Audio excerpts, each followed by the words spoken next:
আমাকে সবচেয়ে বিপরীত পরিচয় দেওয়া হলেও আমি নিজে কিন্তু এখনো আক্তারদের সঙ্গে মনে করি।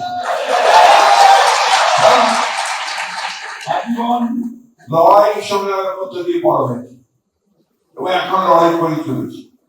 আমরা বিশ্বাস করি বাংলাদেশের মানুষ সংগ্রাম লড়াই এদের মজ্জাগত। যে কোনো বিপদে যে কোনো দুঃসময়ে সবাই এক হয়ে লড়াই করতে জানে, তার প্রমাণ জুলাই দিয়েছে। গত পরশু ইউএস বাংলাদেশ একটা বিজনেস ফোরামের সভা হচ্ছিল। সেখানে আমাদের সম্মানিত, সকলের সম্মানিত, বিশ্বের সম্মানিত প্রফেসর ইউনূস যখন কথা বলছিলেন, আমার বারবার করে মনে হচ্ছিল যে আমি এই দেশের স্বাধীনতার ঘোষক শহীদ প্রেসিডেন্ট জিয়া রহমানের কথা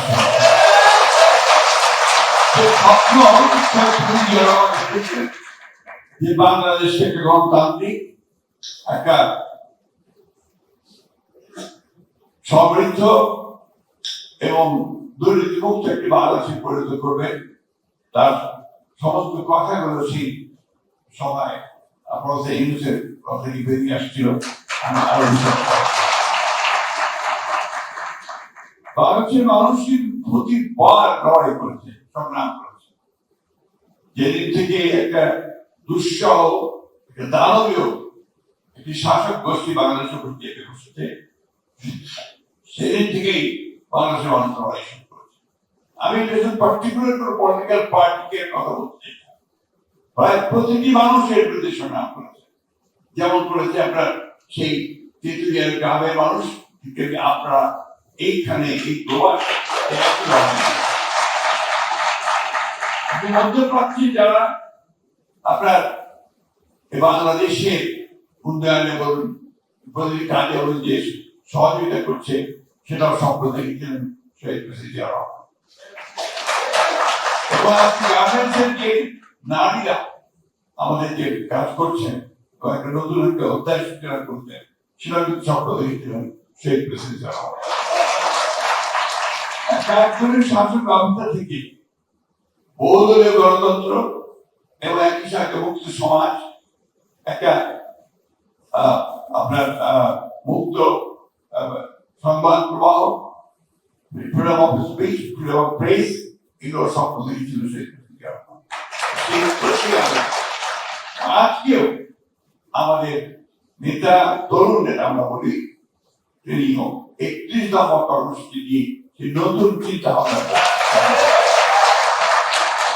আমি একটা কথা স্পষ্ট করে দৃঢ়তার সঙ্গে বলতে চাই যে আমরা যারা বয়োজ্যেষ্ঠ আছি, আমরা অনেকগুলো লড়াই লড়েছি, আমরা স্বাধীনতার যুদ্ধ করেছি, পরবর্তীকালে গণতন্ত্রের জন্য সংগ্রাম করেছি, লড়াই করেছি। আজকে আমাদের সামনে শহীদরা যারা, তারা এসছে, আমরা অন্তত আশাবাদী যে আমরা ভবিষ্যতে আমার একটা কথা আমাদেরকে সবসময় মনে রাখতে হবে। সে কথাটা হচ্ছে যে স্বপ্ন দেখতে হবে। প্রফেসর ইউনূস যে স্বপ্ন দেখেছেন, যে দেখছেন, এই স্বপ্নগুলোকে আমাদের সামনে এগিয়ে নিয়ে যেতে হবে। সেটা নিয়ে আমরা সামনে এগিয়ে যেতে পারবো আমি বিশ্বাস করি। আমাদের যেটা দরকার, সবচেয়ে বেশি যেটা দরকার, যেটা পলিটিক্যাল কমিটমেন্ট, আমাদের মধ্যে সেই আস্থা দৃঢ়তা থাকতে হবে। বিগত রেজিম আমাদের আস্থা নষ্ট করে দিয়েছিল, বিগত রেজিম আমাদের ধ্বংসস্তূপে পরিণত করেছিল। আজকে যে structure change, political structure change commission করা হয়েছে, সংস্কার কমিশন করা হয়েছে, আমরা কমিটেড যে আমরা এই সংস্কার কমিশন কিন্তু আমরা আমাদের অবদান রাখার চেষ্টা করছি রাজনৈতিক দল হিসেবে, এবং যতটা সম্ভব আমরা কাজ করছি। এবং এই কথা আমরা খুব স্পষ্ট করে সবার সামনেই বলতে চাই, যেখানে বাংলাদেশে সবচেয়ে বেশি উপকার হবে, যেখানে বাংলাদেশি মানুষের উপকৃত হবে, সেই কাজগুলো নিঃসন্দেহে আমরা সর্বাত্মকভাবে করবো বলে আমরা কথা দিচ্ছি। আমি বক্তব্য রাজনীতিবিদের খুব খারাপ ভাষা, কথা বলতে পারি না, একটু কথা বেশি বলে। তো আমি সেই কথা বেশি বলতে চাই না। আমি শুধু আপনাদেরকে এই কথা বলতে চাই যে আমরা আধুনিক চিন্তা করি, আমাদের পরবর্তী জেনারেশন, আমাদের সামনে ছেলেরা, আমাদের মেয়েরা, তারা নিঃসন্দেহে অনেকে বেশি আধুনিক চিন্তা করে। সেটাকে ধারণ করার মতো মানসিকতা আমাদের আছে, সেটাকে গ্রহণ করার মতো সক্ষম মানসিকতা। আমি বিশ্বাস করি, আমি আপনি যাদের কথা শুনলাম, আমি আরো আশাবাদী হয়ে উঠেছি যে আমাদের এই নতুন জেনারেশন তারা নিঃসন্দেহে আমাদেরকে সেই নতুন সংগ্রামে, নতুন লড়াইয়ে, নতুন স্বপ্নের মতো দিয়ে আমাদেরকে নতুন দিগন্তের মধ্যে নিয়ে যাবে। আমি যারা সঙ্গে কথা বলছিলাম, আজকেই সকালে কথা বলছিলাম, আমি অত্যন্ত আশাবাদী হয়ে উঠেছি যে আমাদের মেয়েরা, নারীরা, তারা একটা বিশাল ভূমিকা পালন করবেন আমাদের পরবর্তী এগিয়ে যাওয়ার। আসুন, একটাই আহ্বান আমাদের সকলের, আপনাদের সকলের কাছে, যে আজকে আমরা সবাই এক হয়ে একই একটা বিষয়, বাংলাদেশের বিষয়ে।